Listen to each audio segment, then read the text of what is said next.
매일 아침 책 읽기로 하루를 시작하는 행복 습관, 미라클 독서입니다. 오늘 함께 읽어볼 책은 정원의 쓸모, 흙 묻은 손이 마음을 어루만지다.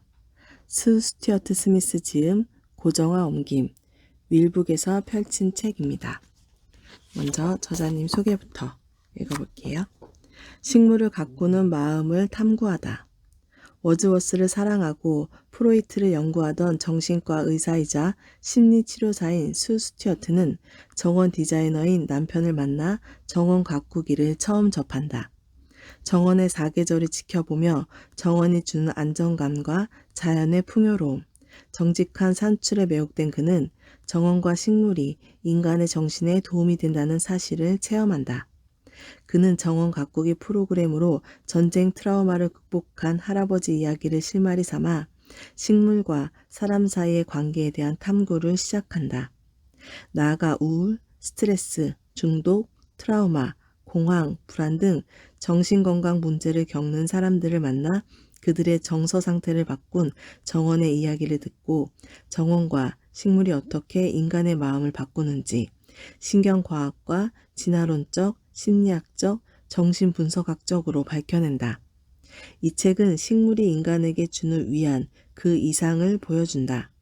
식물이 부리는 마법의 이치를 현대의 과학적 연구로 밝히는 책으로 꽃을 가꾸는 노동이 왜 정서적 치유를 선물하는지, 원예에 몰입할수록 왜 정신적 여유가 찾아오는지, 이제야 그 모든 의미가 선명해진다. 작은 화분 하나만으로도 손바닥만한 공간일지라도 식물이 인간에게 보여주는 힘은 같다. 그곳에선 우리의 삶이 정말 바뀔 수도 있다. 목차 살펴볼게요. 1. 마음을 가꾸는 식물. 2. 녹색 자연과 인간 본성. 3. 씨앗과 자신감. 4. 안전한 녹색 공간. 5. 도시식물. 6. 뿌리. 7. 플라워 파워. 8. 평등한 정원. 9. 전쟁과 원해. 10. 인생의 마지막 계절. 11. 가든타임. 12. 자연의 처방전. 13. 다시 정원으로. 1. 마음을 가꾸는 식물. 할아버지가 1차 대전에서 돌아와 어떻게 회복했는지 들은 것은 정신과 의사가 되겠다는 꿈을 품기 한참 전, 원예가 내 인생에서 중요한 역할을 하리란 사실을 알아차리기 한참 전이었다. 할아버지 엘프리드 에드워드 메이는 항상 테드라고 불렸다.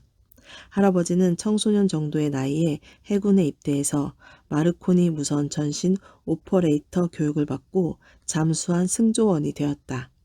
그러다 1915년 봄 갈리폴리 전투 때 할아버지가 탄 잠수함이 다르다네스 해협에서 자초했다. 승조원들은 대부분 살아남았지만 포로가 되었다. 테드는 터키의 포로 시절 초기 몇 달 동안 일기를 썼는데 그 뒤로 이어진 잔혹한 강제노동 수용소 시절은 기록하지 못했다.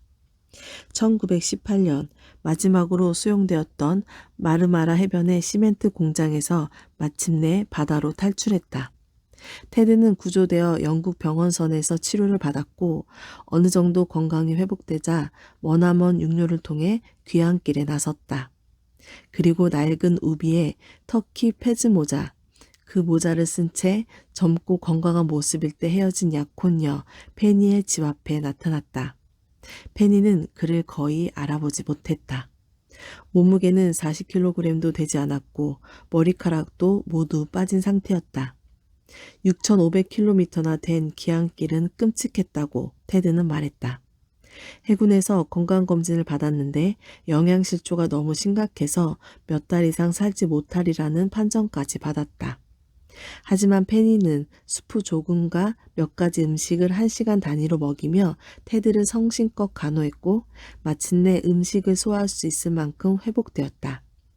머리카락이 나게 하려고 머리를 부드러운 브러쉬 2개로 몇 시간씩 마사지했고 드디어 백발이지만 풍성하게 머리카락도 자라났다.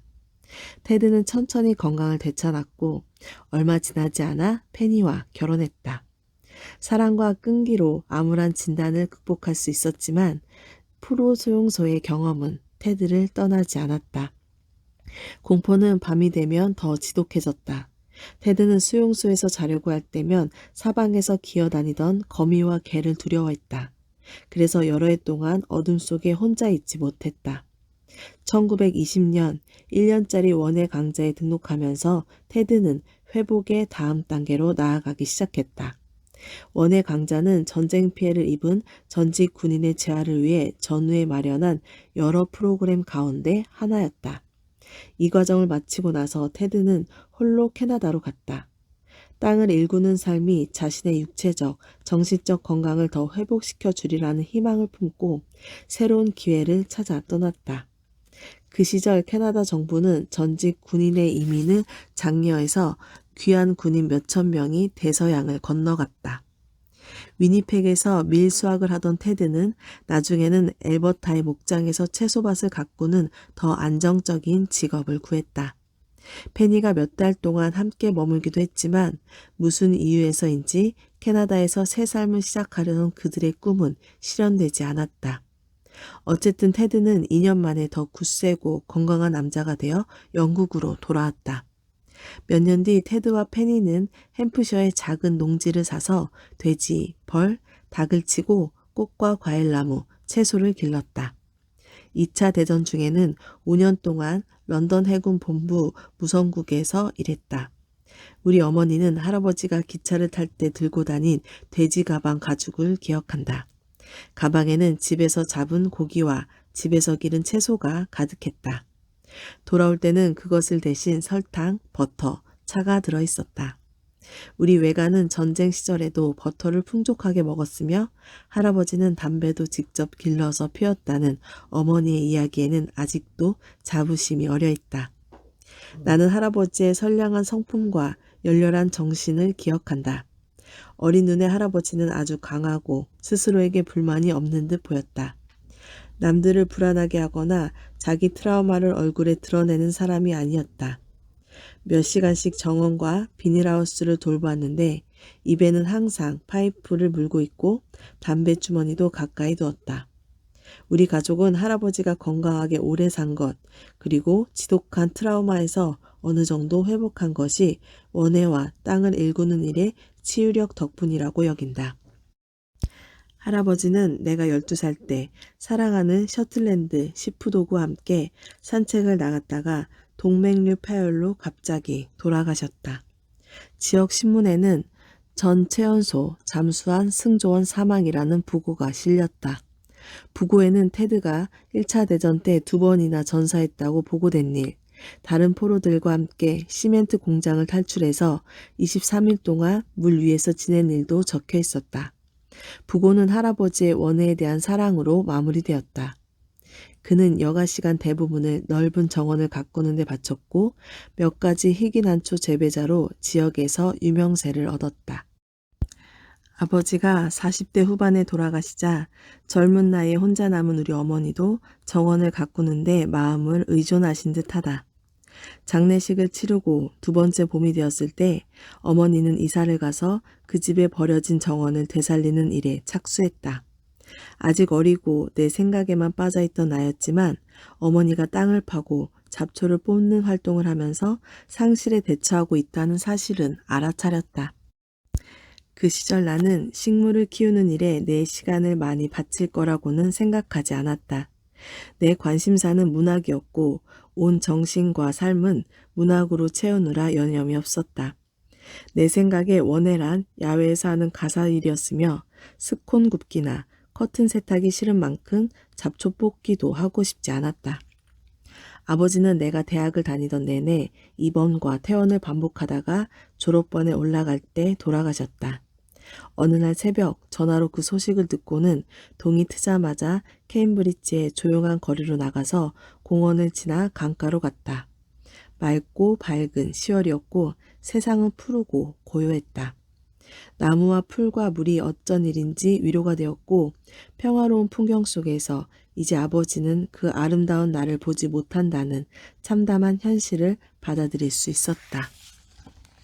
아마도 그 푸른 강변이 행복했던 시절과 깊은 인상을 남긴 어린 시절 풍경을 상기시켜준 모양이다. 어릴 때 우리 남매는 휴일이나 주말이면 자주 템스강에 나가서 놀았다. 우리는 보트를 타고 수원지를 찾아 최대한 멀리까지 탐사도 갔다. 나는 고요한 새벽 안개를 보거나 오빠와 함께 여름 풀밭에 뛰놀고 낚시를 하며 느끼던 자유를 기억한다.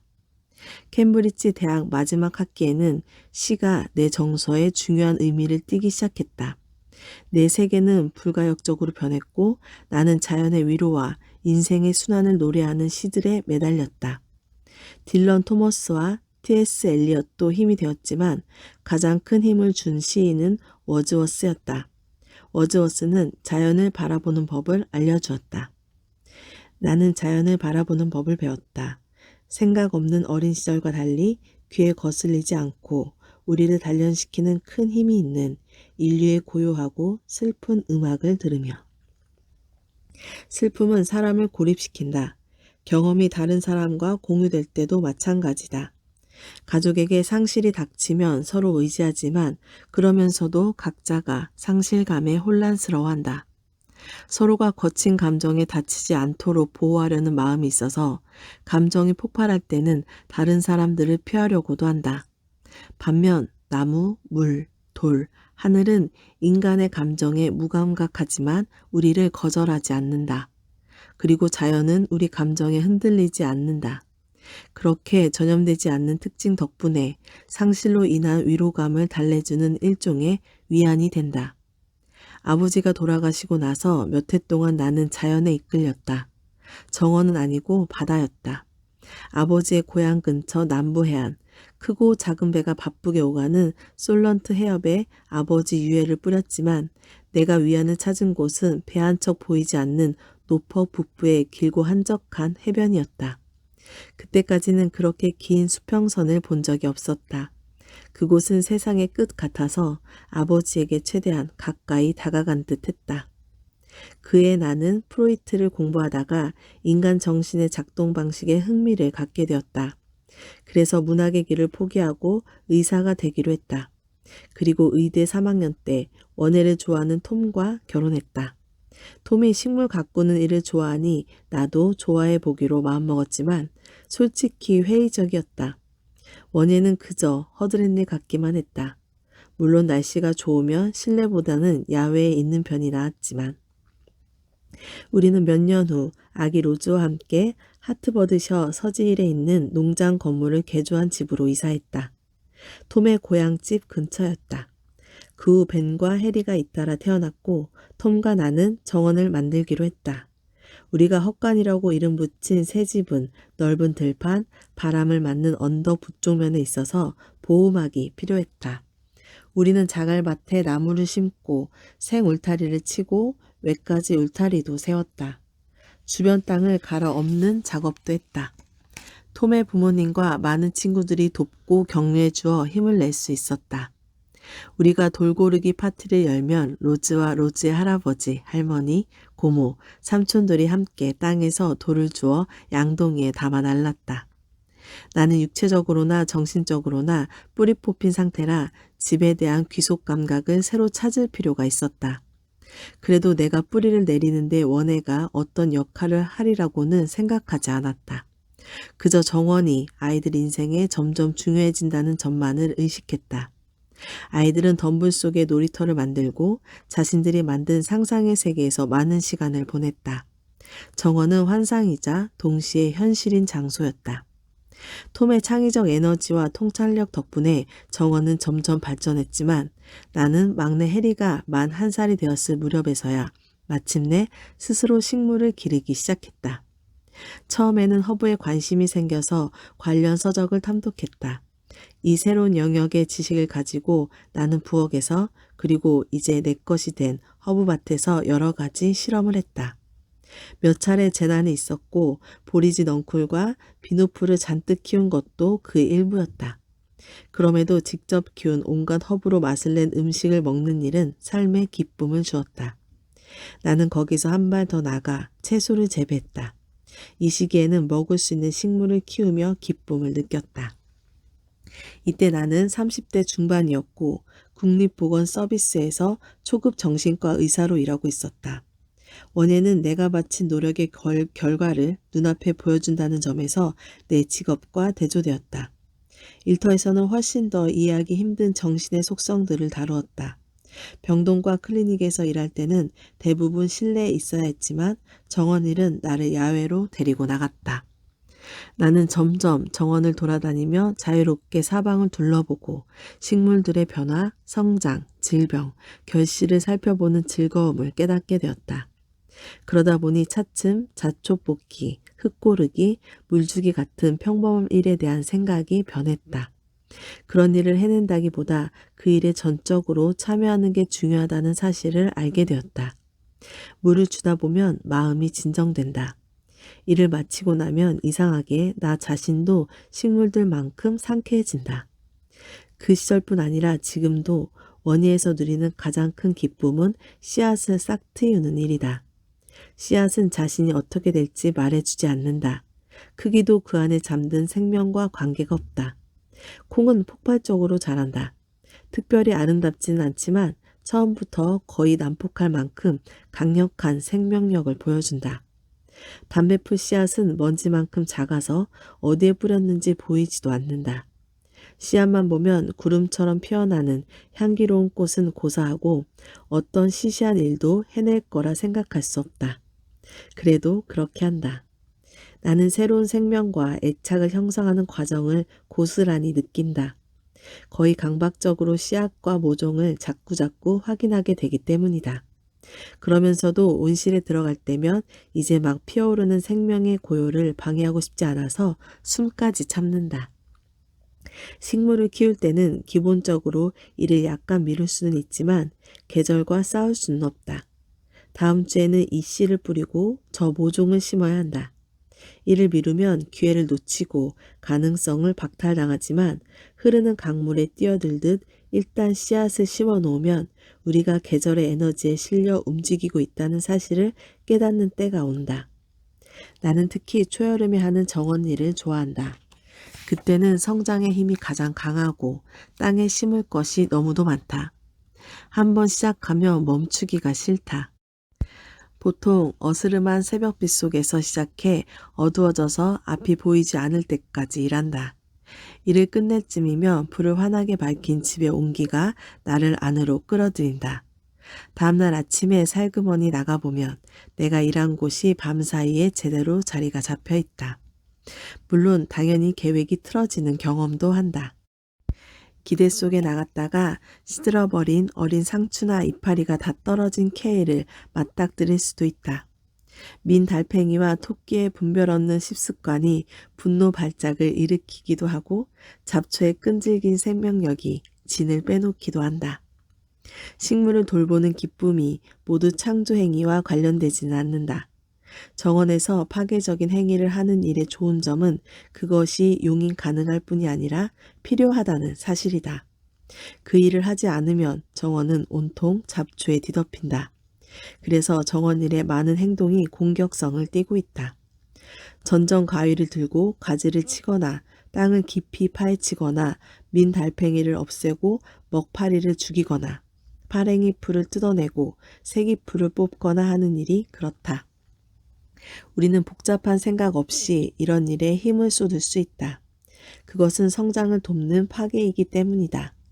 정원에 나가 한참 동안 일을 하다 보면 녹초가 될 수 있지만 내면은 기이하게 새로워진다. 식물이 아니라 마치 나 자신을 돌본 듯 정화된 느낌과 새로운 에너지를 얻는다. 이것이 원예 카타르시스다. 해마다 겨울이 지나갈 무렵이면 바깥 세상은 아직 3월 바람에 떨지만 온실한 온기는 나를 꽉 붙든다. 온실에 들어가는 일이 뭐가 그렇게 특별한가? 공기 중 산소 농도 때문인가? 아니면 빛과 온도 때문인가? 아니면 그저 푸르고 향기로운 식물들 곁에 가까이 있어서인가? 이 조용하고 안전한 공간에서는 모든 감각이 고양된다. 지난해 어느 흐린 봄날 나는 온실에서 물을 주고 씨를 뿌리고 배양토를 옮기는 데 몰두하고 있었다. 그때 갑자기 하늘이 개면서 햇빛이 쏟아져 나를 다른 세상으로 실어갔다. 반투명한 풀잎들 사이로 빛이 쏟아지는 찬란한 녹색 세상이 펼쳐졌다. 잎마다 흩뿌려지는 물방울들이 빛을 받아서 눈부시게 반짝였다. 한순간 넘치는 지상의 복을 느꼈다. 그 감각을 아직도 선물처럼 간직하고 있다. 그날은 온실에 해바라기 씨앗을 뿌렸다. 한 달 정도 뒤에 모종을 옮겨 심으면서 다 살지는 못하겠다고 생각했다. 가장 큰 놈은 괜찮아 보였지만 나머지는 시들시들했고 보살핌을 받지 못한 듯 보였다. 그런데 여전히 더 관심을 가지고 돌봐야 하긴 했지만 병약하던 녀석들도 조금씩 기운을 차리기 시작하면서 기쁨을 주었다. 마침내 그 모종들이 제대로 성장하기 시작하자 내 관심은 더 연약한 다른 모종들로 옮겨갔다. 원예는 반복이다. 내가 이만큼 하면 자연이 그만큼 하고 거기 내가 응답하면 자연도 다시 응답하는 식으로 반복하는 게 대화와 비슷하다. 속삭임도 아니고 고함도 아니고 어떤 이야기도 아니지만 이 주고받음 속에는 느리지만 계속 이어지는 대화가 있다. 때로는 내가 느린 쪽이 되어서 잠시 입을 다물기도 한다. 식물이 그런 방치를 견디고 살아남아주니 감사한 일이다. 잠깐 떠났다 돌아오면 훨씬 흥미롭다. 내가 없는 사이 다른 사람이 무슨 일을 했나 싶은 기분이다. 어느 날 해바라기가 모두 튼튼하게 자라서 당당하게 꽃을 피워내기 시작했다. 언제 어떻게 이렇게 키가 컸나? 놀라웠다. 유일하게 희망이 있다고 생각한 모종. 역시나 그놈이 가장 튼튼했다. 큼직한 진 노란색의 꽃을 피워 까마득한 높이에서 나를 내려다보았다. 그 앞에 선이 아주 작아진 듯 느껴졌지만 내가 그 생명을 이끌어냈다는 사실이 긍정적인 감각을 안겨주었다. 한 달이 또 지나자 해바라기들은 다시 변했다. 벌들이 모든 꽃을 해치웠고 꽃잎은 시들었다.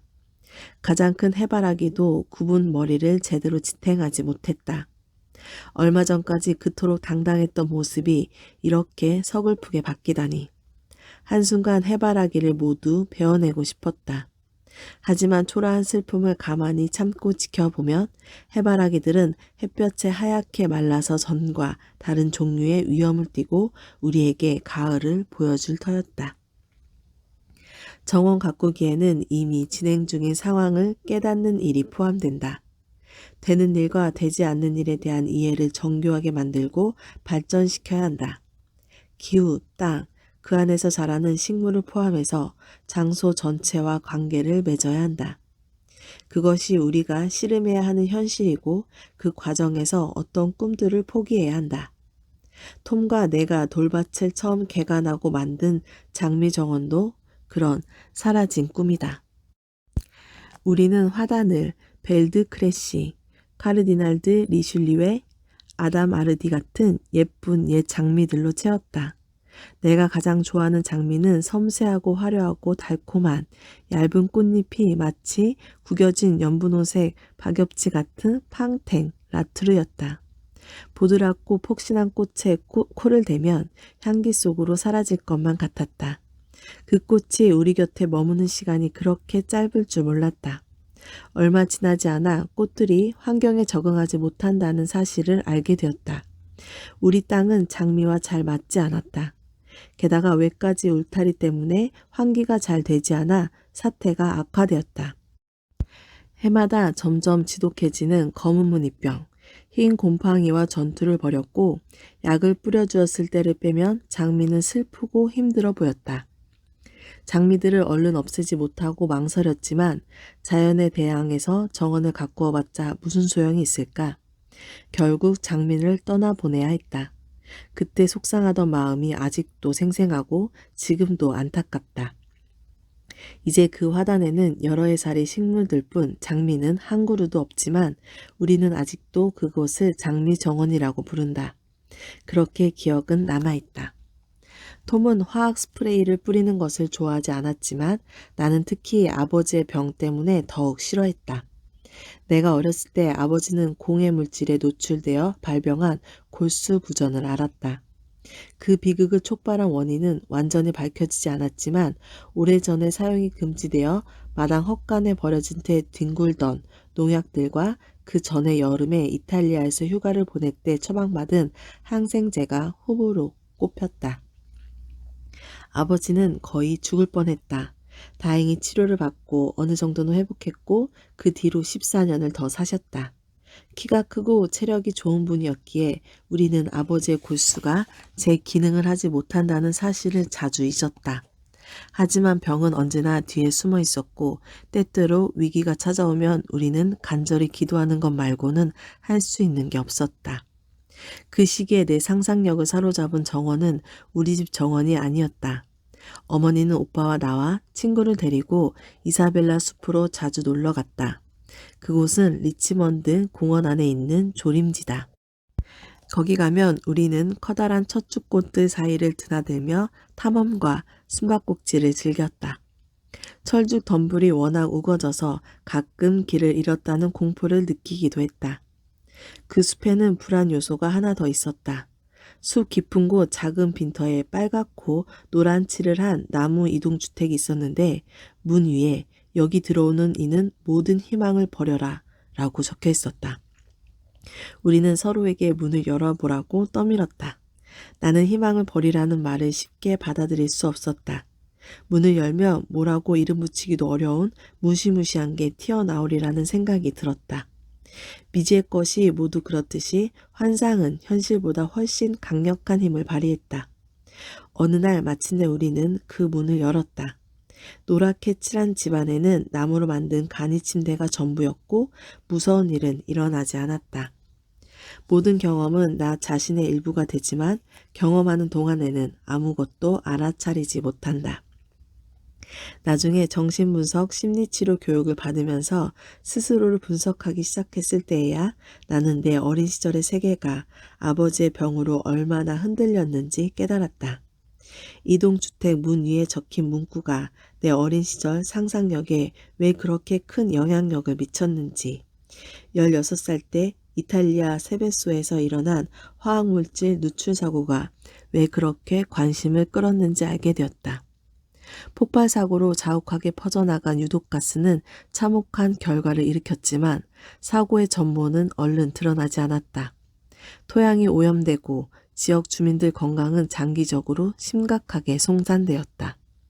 그 재난은 내 안에 무언가를 건드렸고 나는 처음으로 환경 문제와 관련된 정치적 움직임을 의식하게 되었다.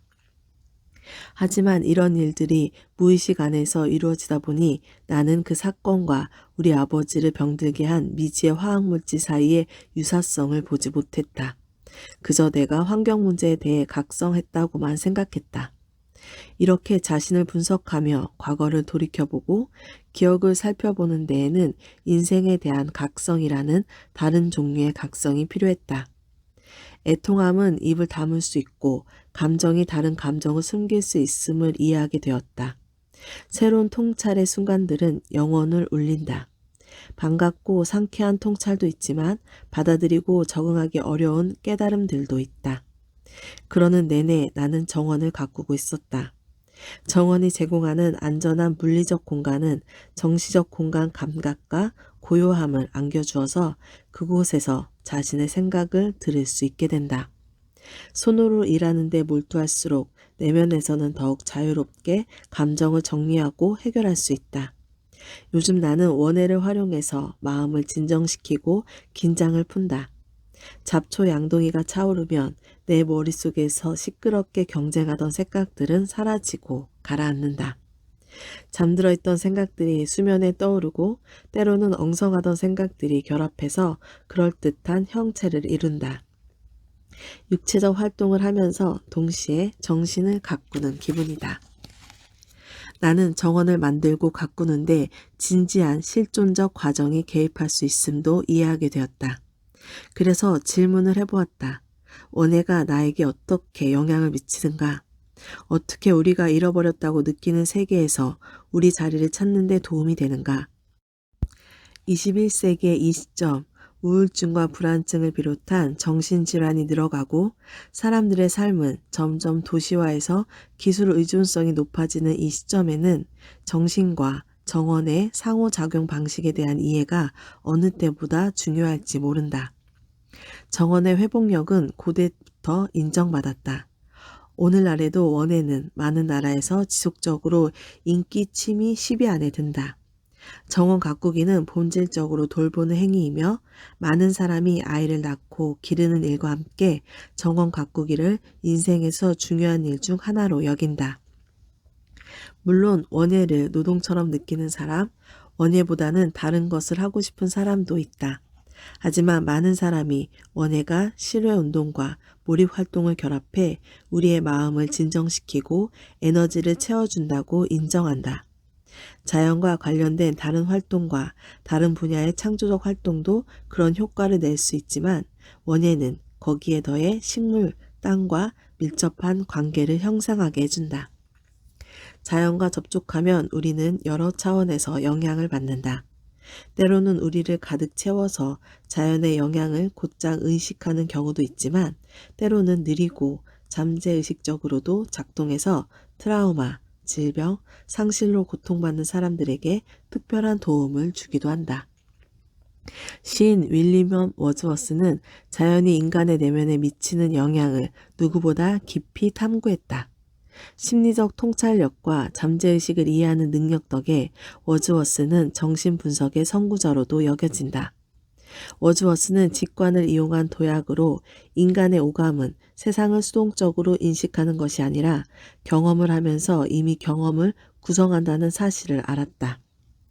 워즈워스의 표현을 빌리면 우리는 주변 세계를 인식하면서 절반쯤 창조한다.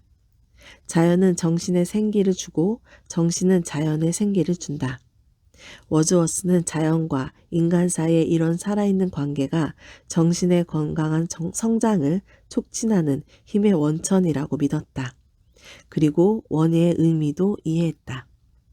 워즈워스는 여동생 도로시와 함께하는 원예 활동을 중대한 회복 행위로 여겼다. 원예는 상실에 대한 대응이었다. 그들은 어릴 때 부모를 잃었고 서로가 길고 고통스러운 이별을 겪었다.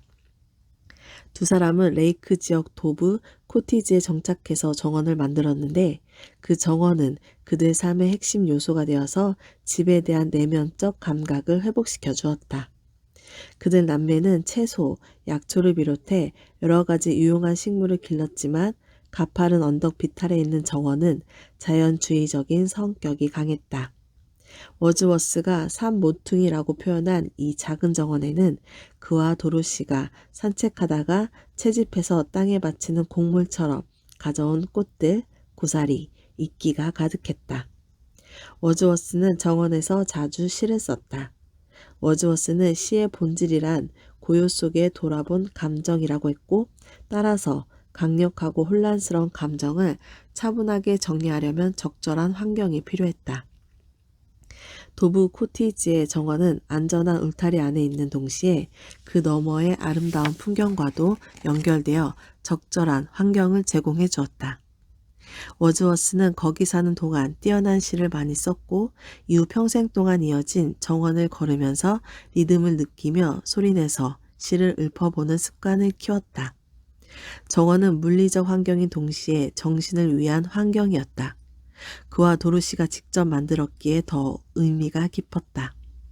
사람들은 잘 모르지만 워즈워스는 노령에도 정원 일에 정성을 다했다. 후원자 보몬트 부인에게 겨울 정원을 만들어주기도 했는데 부인의 우울증 완화를 위해 치유의 안식처가 되도록 설계했다. 시인은 이런 정원을 만드는 목적은 자연이 병을 치료하게 도와주려는 것이라고 썼다. 정원은 자연의 치료 효과를 압축해 제공하여 1차적으로 우리의 감정에 영향을 미친다. 현실에서 물러나 있다고 해도 우리는 어쨌든 워즈워스가 말한 대로 세상의 현실 한가운데 있다. 이 현실은 생명의 주기와 계절의 변화뿐 아니라 자연의 모든 아름다움도 포함한다. 다시 말하면 정원은 우리에게 휴식을 제공하면서 동시에 생명의 근원적 측면들과 접촉하게 해준다. 오늘 미라클 독서는 여기까지 읽겠습니다. 오늘도 감사합니다.